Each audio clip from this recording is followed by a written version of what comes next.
जब supreme court के chief justice का टेन्योर कभी 17 दिन का हो और कभी 9 महीने का, तो सोचिए न्याय का चक्रव्यूह किस स्पीड से घूम रहा है और कौन उसमें फंस रहा है। सुप्रीम कोर्ट के 33 सिटिंग जजेस में से ज्यादातर का एवरेज टेन्योर 5 years 1 month का है और पिछले साल मार्च 2024 में ये एवरेज 5 year 3 months का था। यानी टेन्योर और भी छोटा होता जा रहा है। ये नंबर सिर्फ एक स्टैटिस्टिक्स नहीं बल्कि एक डीपर इंस्टीट्यूशनल इशू को हाईलाइट करता है। क्या हमारे सुप्रीम कोर्ट जजेस के पास सच में उतना समय होता है कि वो न्याय व्यवस्था पर मीनिंगफुल इम्पैक्ट डाल सके? आर्टिकल 124 ऑफ द कॉन्स्टिट्यूशन कहता है कि सुप्रीम कोर्ट के जजेस की रिटायरमेंट एज 65 years है, जबकि हाई कोर्ट के जजेस 62 years में रिटायर होते हैं। ज्यादातर अपॉइंटमेंट्स हाई कोर्ट के चीफ जस्टिस या सीनियर जजेस में से होती हैं, जिनमें से कई रिटायरमेंट के करीब होते हैं। इस वजह से कई बार सुप्रीम कोर्ट के नए जजेस सिर्फ 3 या 4 साल के टेन्योर के लिए आते हैं। फॉर एग्जाम्पल जस्टिस मनमोहन, जिनको former chief justice Sanjiv Khanna led collegium ने रिकमेंड किया था, उनका टेन्योर सिर्फ 3 साल का है, जो कि सबसे छोटा है।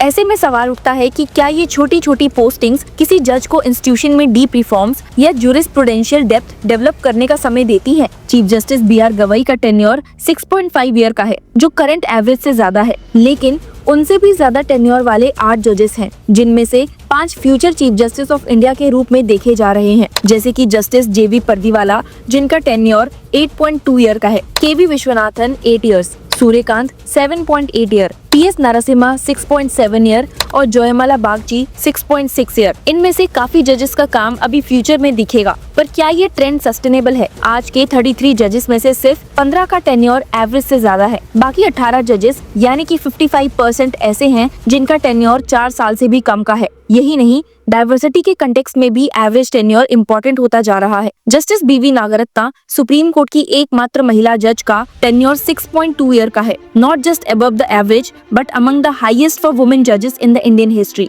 जस्टिस रूमा पाल के अलावा किसी भी महिला जज का टेन्योर इतना लंबा नहीं रहा। जस्टिस नागरत्ना 2027 में चीफ जस्टिस भी बनेंगी, लेकिन सिर्फ 36 दिनों के लिए। ये आयरनी जुडिशरी में डीपली सेट है। जस्टिस अहसानुद्दीन अमनुल्लाह, जो सोल मुस्लिम जज हैं, उनका टेन्योर 5 year 2 months का है। क्रिश्चियन रिप्रेजेंटेशन में सिर्फ जस्टिस AG मशीह हैं, जिनका टेन्योर 4.3 years का है। 2023 के बाद से किसी भी नए मुस्लिम या क्रिश्चियन जज को अपॉइंट नहीं किया गया। इसी तरह का स्टैग्नेशन डाइवर्सिटी का विजन को वीक करता है। बार से डायरेक्ट एलिवेशन वाले जजेस में सिर्फ 2 हैं, जस्टिस विश्वनाथन 8 years और नरसिम्हा 6.7 years। लेकिन 2023 के बाद किसी नए एडवोकेट को सुप्रीम कोर्ट में डायरेक्टली एलिवेट भी नहीं किया गया। बाहर से आने वाले जजेस जनरली फ्रेश इंस्टीट्यूशनल पर्सपेक्टिव लाते हैं और उनकी कमी जुडिशियल इमेजिनेशन को रिस्ट्रिक्ट करती है। अब अगर अपॉइंटमेंट की बात करें तो इन 33 जजेस को 6 अलग अलग चीफ जस्टिस के कोलेजियम ने रिकमेंड किया है। चीफ जस्टिस DY चंद्रचूड़ के कोलेजियम ने 17 जजेस अपॉइंट किए, जिनके एवरेज टेन्योर 5 साल के हैं। जस्टिस रमाना लेड कोलेजियम ने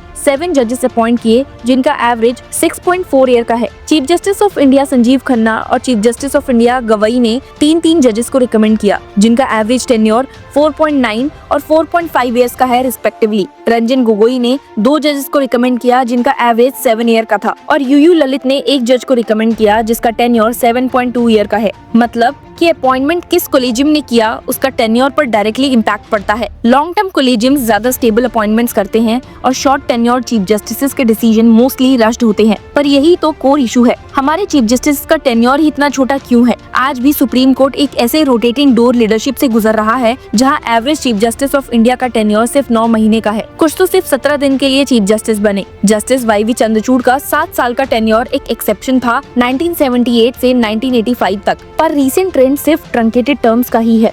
कंपेयर कीजिए, US में चीफ जस्टिस लाइफ टाइम सर्व करते हैं, जिनका एवरेज 13 साल का है। UK में लॉर्ड चीफ जस्टिस का फिक्स्ड 5 year टेन्योर होता है, लेकिन हमारे यहाँ जीरो फिक्सिसिटी और जीरो इंस्टीट्यूशनल मेमोरी। इसके पीछे एक मेजर प्रॉब्लम है। इंडिया का constitution chief justice of India के टेन्योर पर कुछ नहीं कहता। आर्टिकल 124(2) कहता है कि president chief justice of India appoint करेगा, outgoing chief justice of India और सीनियर जजेस से कंसल्ट करने के बाद। लेकिन उसमें ये नहीं लिखा कि टर्म कितनी होनी चाहिए। इसी साइलेंस ने एक अनरिटन कन्वेंशन को जन्म दिया है, सीनियरिटी प्रिंसिपल, जिसका मतलब है कि सबसे सीनियर जज ही अगला चीफ जस्टिस ऑफ इंडिया बनेगा। ये प्रिंसिपल पॉलिटिकल इंटरफेरेंस से जुडिशरी को बचाने के लिए बना था, लेकिन इसने एक नई दिक्कत क्रिएट कर दी है कि जब तक कोई जज सीनियर मोस्ट बनता है, उसका रिटायरमेंट करीब आ जाता है। इसी वजह से नए चीफ जस्टिस ऑफ इंडिया का टेन्योर मोस्टली शॉर्ट होता है। क्या ये सीनियरिटी जो इंडिपेंडेंस का सिंबल थी अब एफिशिएंसी का दुश्मन बन गई है? टेन्योर का डिपेंड करना किसी जज की एज या एलिवेशन डेट पर इंस्टीट्यूशनल लीड्स के बजाय एक कॉन्स्टिट्यूशनल पैराडॉक्स क्रिएट करता है। एक ऐसे ट्रेडिशन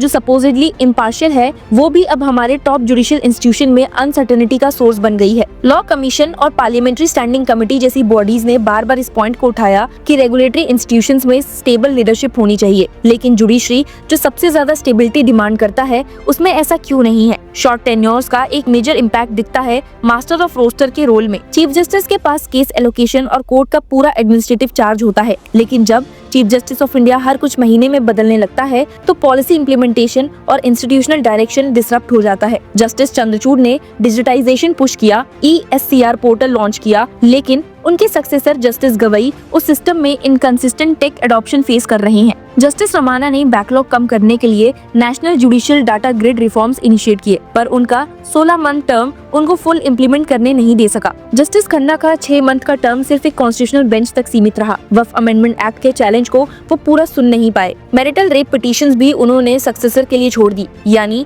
रिफॉर्म्स अधूरे छूटे, केसेस पोस्टपोन होते रहे और बैकलॉग और बढ़ता गया। और फिर आता है collegium system, already criticised for its lack of transparency. जब चीफ जस्टिस ऑफ इंडिया बार बार बदलते हैं तो कोलेजियम का प्रोसेस भी रुक जाता है। 2025 में हाई कोर्ट्स में 40% सीट्स वेकेंट है। ये इसका नतीजा है। हर नए चीफ जस्टिस ऑफ इंडिया के साथ रिकमेंडेशन डिले होती है और लिटिगेंट्स कोर्ट के कॉरिडोर्स में भटक रहे होते हैं। क्या ये सिस्टम सस्टेनेबल है? अगर जुडिशरी एक ट्रांजिट लीडरशिप के अंडर चलेगी तो रूल ऑफ लॉ अपहोल्ड कैसे होगा? चीफ जस्टिस ऑफ इंडिया अगर सिर्फ लास्ट सिग्नेचर बन के रिटायर हो जाते हैं तो रिफॉर्म्स का फ्यूचर क्या है? कुछ लोग रिटायरमेंट एज बढ़ाने की बातें करते हैं, लेकिन कॉन्स्टिट्यूएंट असेंबली डिबेट्स में क्लियर डिसीजन लिया गया कि 65 इयर्स तक ही सुप्रीम कोर्ट जज सर्व करेगा। 2022 में डिपार्टमेंट ऑफ जस्टिस ने भी पार्लियामेंट में एडवाइस किया था कि रिटायरमेंट एज बढ़ाने से नॉन डिजर्विंग लोग सर्विस में बने रहेंगे। आर्ग्यूमेंट ये था कि हायर रिटायरमेंट से स्टैग्नेशन आ सकती है और नए लोगों को चांस नहीं मिलेगा। कोलेजियम ऑफिशियली एज कंसीडर नहीं करता, वो सीनियरिटी, मेरिट, इंटीग्रिटी और डिस्पोजल रेट को देखता है। कभी कभी डाइवर्सिटी भी दिख जाती है,